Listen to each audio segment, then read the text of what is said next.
कहानी की शुरुआत विल नाम के अमीर आदमी से शुरू होती है, जो अपने आलिशान घर में अपनी बीवी रमोना के साथ रहता था। विल काफी पैसे वाला था, इसलिए वो अपनी सिक्योरिटी के लिए पुलिस को रखता था। और आज पुलिस अफसर जेम्स अपने 2 साथियों के साथ सीमू नाम के एक लड़के को विल के पास ले जा रहा था। सीमू इन लोगों से इतना डरा हुआ था कि जब उसके साथ बैठी मोना ने उसके कच्छे में हाथ डाला तो न ही वो डर के मारे उसे रोक पाया और न ही मजे ले सका। जेम्स का दूसरा साथी सीमू को कुछ समझा रहा था, जबकि मोना अपने हाथ का कमाल दिखाकर सीमू के नमकीन रस का स्वाद लेने लगी थी। जल्दी ही ये लोग विल के पास पहुंच गए। असल में जेम्स विल के कहने पर सीमू को उसके पास लेकर आया था, क्योंकि विल को एक नौकर की जरूरत थी और सीमू को नौकरी की। जेम्स के काम से खुश होकर विल उसे इनाम देना चाहता था, इसीलिए वो अपनी बीवी रमोना को अपने पास बुलाता है। रमोना जवान और बेहद खूबसूरत थी, इसलिए वो सीमू और जेम्स का ध्यान खींच लेती है। विल आज काफी खुश था। उसके घर कुछ मेहमान भी आए थे। वो जेम्स को इनाम के पैसे देकर रात को पार्टी में आने को कहता है। रात होते ही विल के घर में पार्टी शुरू हो गई। सीमू भी वहीं पर खड़ा अमीरों के रंग देख रहा था। सभी लोग दारू के नशे में डूब चुके थे, जिस कारण विल के दोस्त सभी के सामने अपनी अपनी लवर को दबोच लेते हैं। विल भी उन्हें देखकर रमोना को दबोचना चाहता था, इसलिए वो दोनों घर में आकर पकड़न पकड़ाई खेलने लगे। पहले तो विल को बहुत मजा आता है, लेकिन जब उसे जरा सी चोट लगी तो वो रमोना को बुरा भला कहने लगा। उसे गुस्से में देखकर वो पहले उससे माफी मांगती है और फिर मीठी मीठी बातें कर उसे शांत करती है। जैसे ही विल उसके रसीले तरबूजों को चूसने लगा तो उनका शोर सुनकर सीमू उनके पास आ गया। सीमू को देखकर रमोना अपने तरबूज छुपाने लगी, जबकि सीमू उन्हें देखकर समझ गया कि यहाँ किस बात का शोर हो रहा था। सीमू के आने से विल उस पर गुस्सा करने लगा। ये देखकर रमोना उसे कमरे में चलने को कहती है, ताकि कमरे में जाकर दोनों अच्छे से खुलकर धमाके कर सकें। ये सुनते ही विल उसे कमरे में लाकर उसके साथ शुरू हो गया। देखते ही देखते दोनों बेहद गर्म हो गए और रमोना की चीखें पूरे घर में गूंजने लगी, क्योंकि विल रमोना की पीछे वाली अंधेरी गुफा में लगा हुआ था। रमोना की चीखें सीमू ने भी सुन ली थीं, जिन्हें सुनकर वो बेहद हैरान था। लेकिन तभी घर की नौकरानी सोफिया ने उसे बताया कि ये सब तो इनका रोज का काम है, इसलिए तुम इस पर ध्यान मत दो, बस अपना काम अच्छे से करो ताकि पैसे कमाकर अपनी जिंदगी सुधार सको। जबकि दूसरी तरफ विल धमाकों के साथ साथ रमोना के ऊपर उल्टी कर देता है। विल तो अच्छे से खाली होकर सो गया, जबकि रमोना नीचे आकर सोफिया से विल के कपड़े साफ करने को कहती है। जब वो वहाँ से जाने लगी तो सीमू उसे देखने लगा। रमोना भी उसे देखती है। दोनों की आंखें एक दूसरे से बहुत कुछ कह रही थीं, लेकिन दोनों में से कोई कुछ भी नहीं बोलता। अगली सुबह सीमू पूल की सफाई कर रहा था। रमोना और विल भी वहीं पर धूप सेक रहे थे। अब सोफिया विल के लिए जूस लेकर आती है और उसका बदन देखकर विल की भूख जाग जाती है। जब वो नहाने जा रहा था तो वो सोफिया को कुछ पैसे दे देता है, जिससे सोफिया समझ गई कि विल क्या चाहता है। इधर सोफिया बाथरूम में आकर चुपचाप विल से धमाके करवाने लगी और उधर रमोना अभी भी धूप सेक रही थी। कुछ देर बाद विल काम से बाहर चला गया, जिसके बाद रमोना आराम से दारू पीने लगी। इसी दौरान उसकी नजर पूल में मजे कर रहे सीमू पर पड़ती है। रमोना जल्दी जल्दी दारू लेकर उसके पास आती है। अपनी मालकिन को देखकर सीमू भी जल्दी जल्दी पूल से बाहर निकल आया। रमोना उसे अपने पास बैठने को कहती है, जबकि सीमू शर्मा रहा था, क्योंकि उसने कपड़े नहीं पहने थे। उसे शर्माता देख रमोना उसे रिलैक्स होने को कहती है, जिसके बाद वो दोनों बातें करने लगे। अगली सुबह विल घर वापस आ गया और आते ही अपनी बीवी से मिलता है। इसके बाद वो सीमू को साथ लेकर बोटिंग करने निकल गया। विल के पूछने पर सीमू उसे बताता है कि मैंने अपने बाप को कभी नहीं देखा और मेरी माँ की कुछ महीने पहले ही मौत हुई है। सीमू पैसे इकट्ठा कर पढ़ना चाहता था, इसलिए विल उससे कहता है कि अगर तुमने अच्छे से ईमानदारी से काम किया तो तुम्हें पढ़ाने की जिम्मेदारी मेरी। ये सुनकर सीमू बेहद खुश होता है, क्योंकि उसने विल का ये रूप पहली बार देखा था। बोटिंग करने से विल काफी थक गया था, इसलिए सीमू उसकी टांगे दबाने लगा। रमोना भी पास ही बैठी थी। एक बार फिर इन दोनों की नजरें मिलने लगी और दोनों फिर से आंखों ही आंखों में बातें करने लगे। शाम को रमोना जेम्स के साथ बाजार जाती है और बाजार से विल के लिए कपड़े लाती है। उसने सीमू के लिए भी कुछ कपड़े और जरूरत का सामान खरीदा था, जिसे देखकर सीमू को बहुत अच्छा लगता है। असल में आज सीमू का जन्मदिन था, इसलिए रमोना ने ये सारा सामान उसे तोहफे में दिया था। अगली सुबह रमोना सोफिया के साथ बैठी कॉफी पी रही थी और सीमू घास काट रहा था। रमोना इशारों ही इशारों में उससे तोहफों के बारे में पूछती है, जिस पर सीमू भी इशारों में ही जवाब देता है। जिस तरह रमोना सीमू का ख्याल रख रही थी, उससे सीमू उसकी तरफ आकर्षित होने लगा था। एक दिन जब रमोना नींद से जागती है तो उसे अपने कमरे में सीमू नजर आता है, जो बिना उसे छुए अपनी बातों से ही गर्म कर रहा था। उसकी बातों से रमोना की गुफा में तूफान मचने लगा था, इसीलिए वो सीमू को खींचकर उसकी सवारी करने लगी। वो अभी मजे ले ही रही थी कि तभी सीमू का चेहरा विल में बदल गया, जिसे देखकर रमोना की चीख निकल जाती है और वो फिर से जागती है, क्योंकि ये सब कुछ तो उसने सपने में देखा था। अब जैसे ही वो नीचे आती है तो देखती है कि विल डाइनिंग टेबल पर ही सोफिया के साथ लगा हुआ है। ये देखकर रमोना बेहद दुखी हो गई और झील के किनारे आकर बैठ गई। उसे दुखी देखकर सीमू उसके पास आता है और उसे रुमाल देता है जिस पर रमोना का नाम लिखा हुआ था। रुमाल पर अपना नाम देखकर रमोना खुश हो गई और सीमू के गले लगकर अपने सारे दुख भूल गई। उसी रात विल ने एक और पार्टी रखी जिसमें उसके दोस्त वहीं पर धमाके करने लगे। विल भी रमोना को उसका मुंह में लेने को कहता है मगर रमोना उसे मना कर देती है, जिससे विल गुस्से में आकर उसे धक्के देकर वहाँ से भगा देता है। रमोना के बारे में सोच कर सीमू को नींद नहीं आ रही थी कि तभी सोफिया उसके पास आकर कहती है कि तुम्हें विल ने अपने कमरे में बुलाया है। वो जब विल के कमरे में आया तो उसे विल के हाथ में गन नजर आती है। विल काफी नशे में था। वो सीमू पर गन तान कर उससे पूछता है कि क्या मेरे जाने के बाद तुम मेरी बीवी की गुफा में धमाके करते हो? सीमू मना करता है, लेकिन वो समझ गया था कि साला विल रमोना को बेइज्जत करना चाहता है, इसलिए वो चुपचाप सिर झुकाकर खड़ा रहा। सीमू को बुरा भला कहने के बाद विल रमोना के पास जाकर सीमू के सामने ही उसके साथ जबरदस्ती करने लगा। असल में विल को लग रहा था कि रमोना ने सबके सामने उसे मनाकर उसकी बेइज्जती की थी, इसलिए वो रमोना को सबक सिखाना चाहता था। धमाके करने के बाद विल तो वहाँ से चला गया, जबकि रमोना और सीमू रोने लगे। अगली सुबह जब विल काम से बाहर जाने लगा तो सीमू की ईमानदारी से खुश होकर विल उसे कुछ पैसे देता है। शाम को जब सीमू झील किनारे घूम रहा था तो रमोना उसके पास आकर उसके साथ मस्ती करने लगी। इसके बाद दोनों सीमू के कमरे में आकर शुरू हो जाते हैं। वो बड़े प्यार से सीमू की सवारी करती है क्योंकि सीमू का ये पहली बार था। अब जब भी विल घर से बाहर जाता तो ये दोनों शुरू हो जाते। सोफिया को भी इस बारे में पता चल गया था, लेकिन रमोना की खुशी के लिए वो चुप रहती है। ऐसे ही एक दिन जब वो दोनों साथ में थे तो रमोना सीमू को यहाँ से निकलकर नए सिरे से जिंदगी शुरू करने को कहती है, लेकिन सीमू उसे छोड़कर कहीं नहीं जाना चाहता था। रमोना उसे समझाती है कि अगर मैं भी तुम्हारे साथ चली गई तो विल हम दोनों को ढूंढकर मार डालेगा। ये सुनकर सीमू विल को मारने की बात करता है, लेकिन रमोना उसे गलत काम करने से मना करती है। एक दिन विल अपने काम से जल्दी लौट आता है जिसे सोफिया देख लेती है और वो जल्दी जल्दी दोनों को जगाती है, जिसके बाद रमोना बाथरूम में चली जाती है और विल खिड़की से भाग जाता है। अब जैसे ही विल कमरे में आकर रमोना को ढूंढने लगा तो सोफिया उसे बताती है कि वो नहा रही है। ये सुनकर विल भी उसके साथ नहाने लग जाता है, जबकि सीमू जेम्स से टकरा जाता है। सीमू उसे देखकर डर गया था, लेकिन जेम्स उसे कुछ नहीं कहता। इसके बाद सीमू काम खत्म कर सोफिया के साथ बातें कर रहा था। यहाँ सोफिया उसे बताती है कि मेरी बेटी को जानलेवा बीमारी है, उसके इलाज के लिए मुझे काफी पैसे चाहिए, इसीलिए मैं ये नौकरी कर रही हूँ। कुछ दिनों बाद विल फिर से एक पार्टी देता है जिसमें उसके दोस्त एक दूसरे की लवर के साथ धमाके करने लगे। उन्हें देखकर विल जेम्स को रमोना की गुफा में धमाके करने को कहता है। आज तो उसकी बात सुनकर रमोना को उस पर इतना गुस्सा आ जाता है कि वो सबके सामने उसे थप्पड़ जड़ देती है, जिसके बाद विल भी उसे मारने लगा। रमोना को जख्मी देखकर सीमू को भी गुस्सा आ गया और वो जोश में आकर साले विल को मारने लगा। अब पहले विल सीमू की जबरदस्त धुलाई करता है और फिर जेम्स को उसे जान से मारने को कहता है। जेम्स अपने साथियों के साथ सीमू को लेकर वहाँ से दूर आ गया। यहाँ सीमू उससे रहम की भीख मांगता है और जेम्स भी तरस खाकर उसे वहाँ से दूर चले जाने की धमकी देकर छोड़ देता है। सीमू वहाँ से दूर तो चला जाता है, मगर अगले ही दिन वो सोफिया के फोन पर कॉल कर रमोना से बात करता है। सीमू की हरकत के कारण विल को किसी पर भरोसा नहीं रहा था। उसने सोफिया को भी काम से निकाल दिया। अब सोफिया सीमू से मिलती है और उसे रमोना का पार्सल देती है, जिसमें उसने पैसों के साथ साथ अपने घर की चाबी भी भेजी थी। रात होते ही सीमू चाबी की मदद से विल के घर में घुसता है और फिर एक चाकू उठा लेता है। विल इस समय रमोना के साथ लगा हुआ था और जैसे ही सीमू साले विल पर हमला करने लगा तो विल ने उसे देख लिया और वो उसे मारने लगा। इससे पहले कि साला विल सीमू को कुछ करता, रमोना चाकू लेकर विल पर कई हमले कर देती है और उसे जान से मार देती है। इसके बाद दोनों ने विल की लाश को एक चादर में लपेट लिया और घर से सारे पैसे लेकर एक बोट में बैठकर वहाँ से निकल गए। नदी में लाश फेंकने के बाद जब अगली सुबह दोनों एक किनारे पर आए तो इन्हें वहाँ पुलिस अफसर जेम्स खड़ा मिलता है। जेम्स को देखकर सीमू घबरा गया, जबकि रमोना उसे छोड़कर जेम्स के पास आ गई। असल में ये सारी योजना जेम्स और रमोना की ही थी, ताकि वो दोनों विल को मरवा कर उसकी जायदाद हासिल कर सकें। सीमू को अपने प्यार के जाल में फंसाना, सब कुछ जानते हुए भी जेम्स का उसे छोड़ देना, ये सब इन दोनों की योजना थी। अब पूरी सच्चाई बताने के बाद जेम्स बेचारे सीमू को मार देता है और तभी रमोना जेम्स को भी मार देती है। कहानी के आखिर में विल की सारी जायदाद रमोना के नाम हो गई और सोफिया भी वापस लौट आती है और इसी के साथ इस कहानी का यही अंत हो जाता है।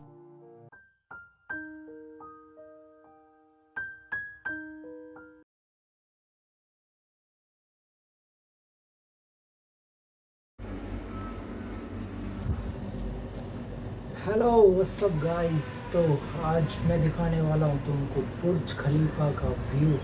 भाई मेरे रूम से दुबई में हूँ इस वक्त मैं, और रूम से बुर्ज खलीफा का व्यू कैसा आता है वो दिखाता हूँ भाई। ये कुछ इस तरह का अपना रूम है। इधर पूरा बिल्डिंग फ्लैट है अपना। इधर इधर भाई बैठे बैठे चिल मार रहे हैं। इधर भाई तुम लोग देखो, ये अपने बिल्डिंग का एरिया है।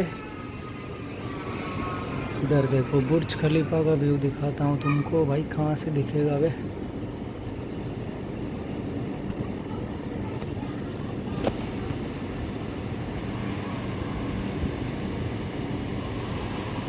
तो इस वक्त ना भाई हम डेरा के अंदर है और यहाँ से बुर्ज खलीफा लगभग भाई 20 किलोमीटर दूर है। दिखाता हूँ व्यू तुमको। देखो वो दिख रहा है भाई, क्या ही मस्त भाई। इतनी ऊंची बिल्डिंग है कि इतना दूर से दिखाई दे रहा है, तो एकदम मस्त लग रहा है भाई और मज़ा आ रहा है भाई। वीडियो अच्छा लगे तो वीडियो को सब लाइक कर दो, चैनल को सब्सक्राइब कर दो।